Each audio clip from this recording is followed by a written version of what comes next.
All right, welcome back to LeCypher History Lessons. We are celebrating our 10-year anniversary on Friday, November 22nd at Théâtre Fairmount. The theme is generations, so I'm taking this opportunity to look back at things that influenced me as well as some looks towards the future.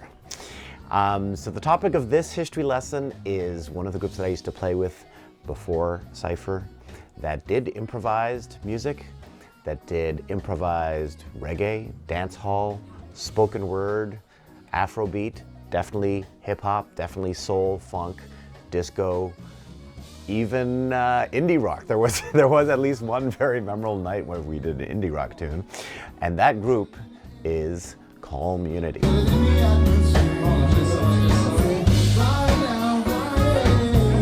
So for those who are too young to know Kalmunity, Kalmunity used to hold down 2 weekly residencies. When I discovered Kalmunity, they were winning every year. They were like the best jazz act in the Montreal Mirror, which is the predecessor to Cult Montreal.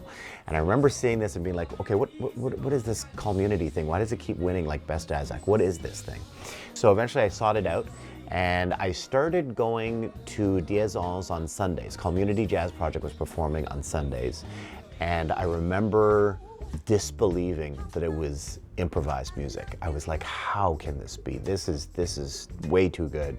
You know, back then, I think was what some people would refer to as the golden era of Kalmunity Jazz Project. Eric Hove on the saxophone, Malika Tourélien, vocals, Martin Heslop on the bass, Jordan Peters on guitar. Oh my God, I'm blanking on his name. What's his name? The piano player.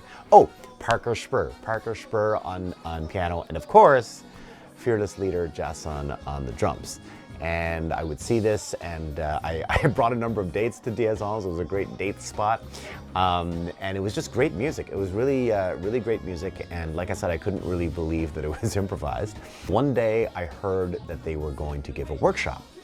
And I was like, okay, and I can't remember if the workshop was free or cheap or whatever, but I went to check it out, partly just to find out how it worked, you know, how people thought about this. But also I was like, man, Eric Hove's a great saxophone player. If I get a cheap or free lesson from him, totally worth it. So anyway, went to the workshop. And it was great. Sadly, Eric was not there, but a lot of the other crew were there, and they talked about their approach and the way they thought about it. I remember Freddie V was one of the teachers who I'd never known before. And yeah, sure enough, it was all improvised. And it was mostly a talking workshop where the facilitators were describing the way they approached it. But then at the very end of the workshop, band leader Jason, drummer, he said, okay, whoever brought your instrument, come on up, and we're gonna do a little thing together and try these concepts out. And so I had my saxophone, I brought it up and I played. And right after that, Jason came up to me and he said, hey, you know what, you sound great, never mind this workshop thing, come and play with us, come by any Sunday. I was kind of like, I don't know, just sitting in, what, how does this work? I was very, very kind of much more shy than I am now.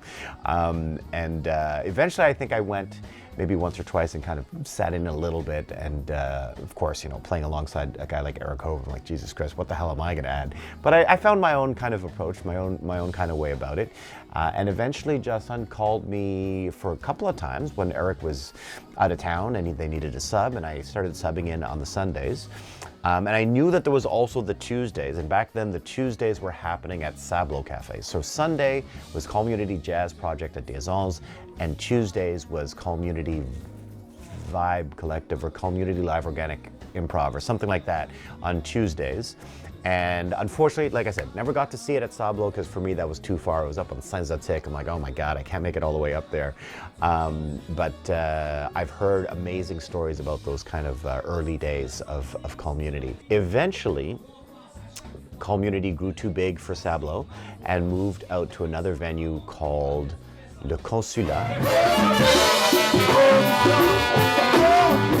which was on Blurry, just above St. Catherine on the west side of the street, on the same side as Musique Plus.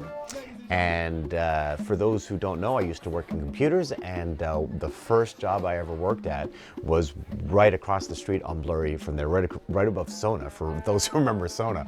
Yeah, so I kind of felt like my life was coming full circle. Kalmunity was a really formative experience for me, not just in terms of playing with, I mean, definitely in terms of playing with people and learning about a lot of styles that I was less familiar with, but also in terms of meeting people. And it was through Kalmunity that I eventually played a couple of times with Pneumatic, and then eventually ended up touring with Pneumatic, and Pneumatic Massive gave me all kinds of touring experiences in the US and in Europe that I'd never had previously. Eventually with Kalmunity, I started taking over the workshops. So I started by attending a workshop and eventually became the person that was running the workshops. They became regular weekly workshops.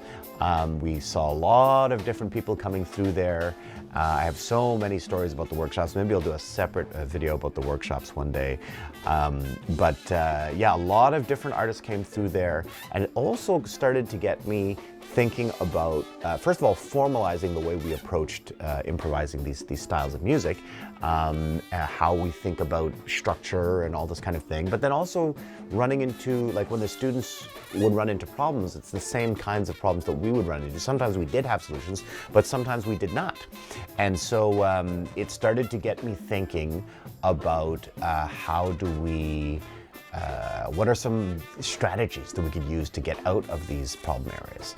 And so those public workshops that Kalmunity gave, eventually I started inviting people for kind of private workshops or private rehearsal sessions or whatever you want to call them, where we would experiment with different ways of getting out of these problem areas. And that was kind of the first version, the pre-urban science, the pre-Cypher. Like, I hadn't seen the lesson yet. I didn't know anything about that. I was just like inviting people from, actually not just from Kalmunity, from Pneumatic Massive, from different bands that I'd played with or toured with or whatever, and just getting a bunch of people in a room and trying things out. But it all came from those Kalmunity workshops.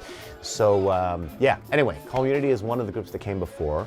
I also want to throw a little something out there. So we've got, you know, let's say Cypher is over here and Kalmunity came before, Pneumatic also came before. After Cypher, we've got, you know, Grove and Jost Jam and Offcuts and Pala Jam and Strawberry Jam, all these other projects. And this is just a very small portion of like the black music in Montreal family tree.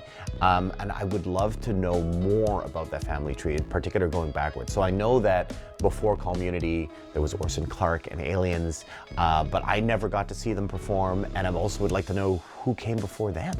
So I'm gonna throw this out there. Hopefully somebody will do a little bit of a history of black music in Montreal that I would love to learn more about. I feel like a lot of the times we get like, you know, Oscar Peterson, Oliver Jones, and then there's like a big blank, and then there's like the contemporary black music today. So I would love to see more of a history of that. You know, the Brooks, Alan Prater fitting in there. Actually, Alan Prater, another person that I met through Kalmunity. So that's it. Kalmunity is one of the direct predecessors of the Cypher. And as part of this generation show, we have a couple of people from back in the day. It's not a Kalmunity performance. However, we do have Miss Dina, Miss DNA, we have Fabrice Coffey, and we have XWAM. And if there are some people from the new generation that do not know these performers, you're in for a treat. And if you do know them from that previous generation, then you're going to have a little taste of their modern incarnation, their new take on things, as well as maybe a little something that you remember from the past. So yeah, Generations this Friday, November 22nd, Théâtre Fairmount. We'll see you there.